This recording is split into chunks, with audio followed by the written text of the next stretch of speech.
I'm going to tell you a little bit about what happened here back in 1780. That's about 32 years ago, I believe, something like that.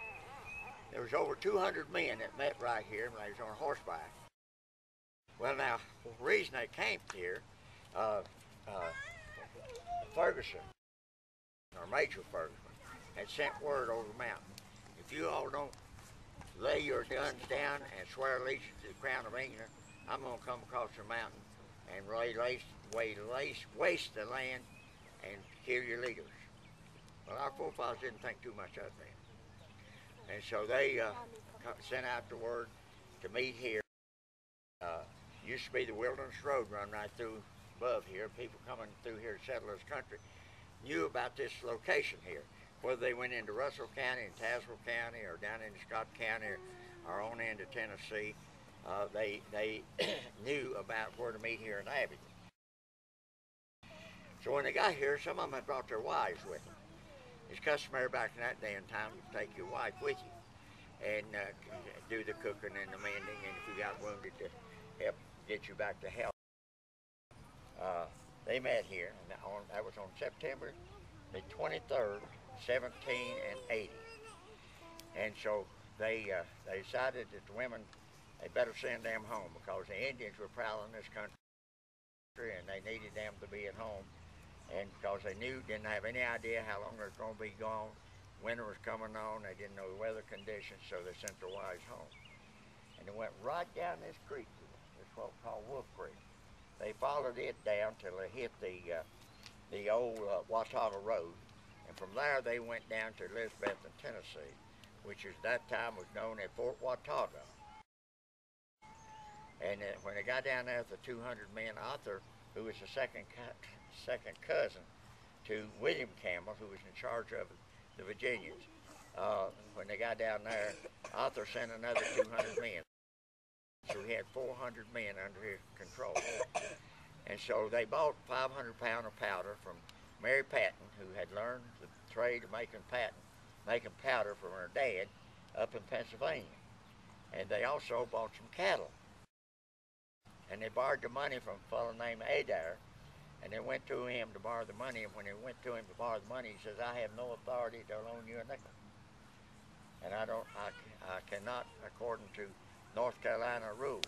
At that time, Tennessee wasn't in existence, and so he said, "But on the other hand, if the British prevail, the money won't be worth anything anyhow. Take what you need." So John Sevier and Colonel Shelby, they signed a note for $13,000. And with that, they bought the cattle and the powder, and then they had a church service before they left there. It was fellow Doak. He was a frontier minister, and he preached one of the most powerful sermons I've ever heard. "May the sword of the Lord and Gideon go with you." And those men just knew that the Lord was going with them. Well, they started out, and they got just a very few miles up till they come to Shelving Rock. Well, that time the cattle, they didn't want to go through the mountains. They liked out in the pasture fields, so they didn't go out very well in the mountains. So they was having trouble. So they killed enough of beef to last them 3 days, because that's about as long as the meat would keep. And so from there they went. Next morning they got up. It rained that night, and they put their powder under Shelving Rock. They went up to the top of the mountain.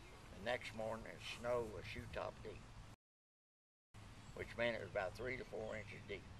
Some of those guys were barefooted. Can you imagine somebody going barefoot in the snow? They decided that they ought to fire their guns. So they got every colonel, with whoever he controlled, from anyway from 3 or 4 men to maybe 50 or 60 men, to get the men to fire their guns.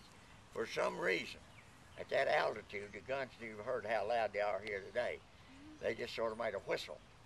The altitude, I think, was due to the fact of the altitude. Every gun, fortunately, fired. And at that time, they found that 2 people had deserted to go warn Ferguson that the men were coming. And so they started using evasive methods, not following the trail all the time. They would deviate, go up one hollow, and come back on the trail somewhere else, because they was afraid that Ferguson was laying an ambush for them. They got over to the McDowell house, or Quaker Meadow. And when they got there, they hadn't eaten in 2 or 3 days, and they were getting in bad shape. And Colonel McDowell told him, he said, go out there and kill what beeves you need to kill to feed yourself. Take my rail fences and use it to cook it with.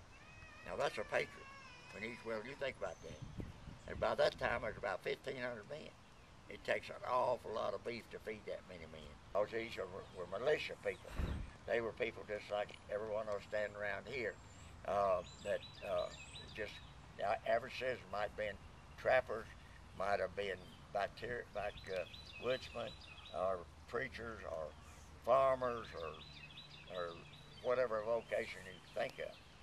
And so they stopped twice and asked if there's any man that wanted to not go to battle. And not a man stepped back out of 1,500 to 1,700 by that time, which is unbelievable almost.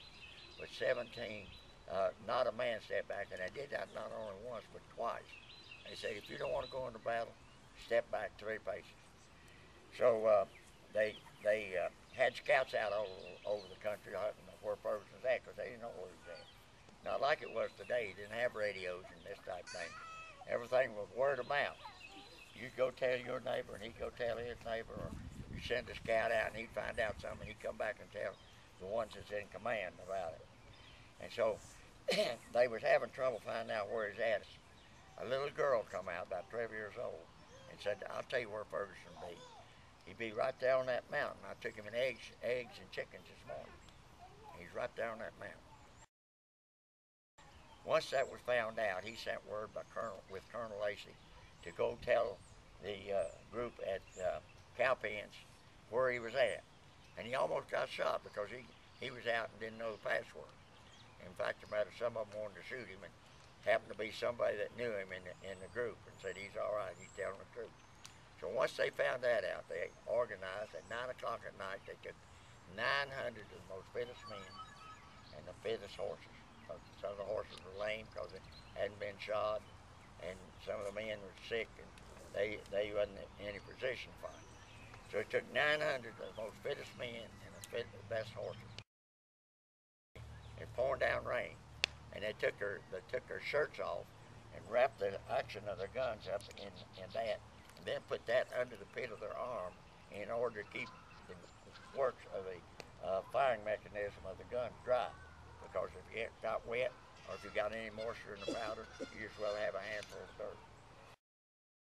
When they got to the mountain, they decided that they need to know something about the terrain.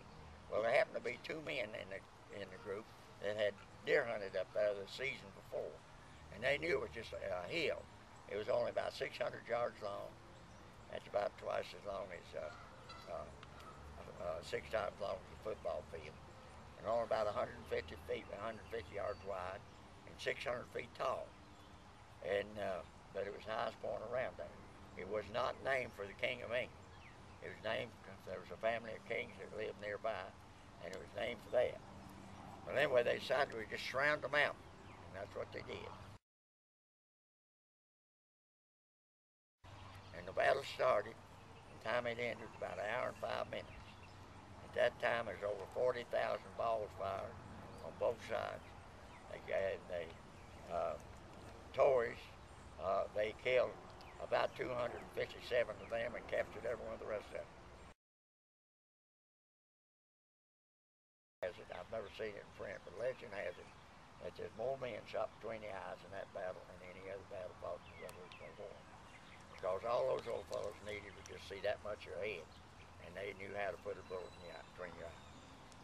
They come out of the wilderness for one purpose, and that was to get Ferguson. And once that was done, that army disappeared, never to rise again.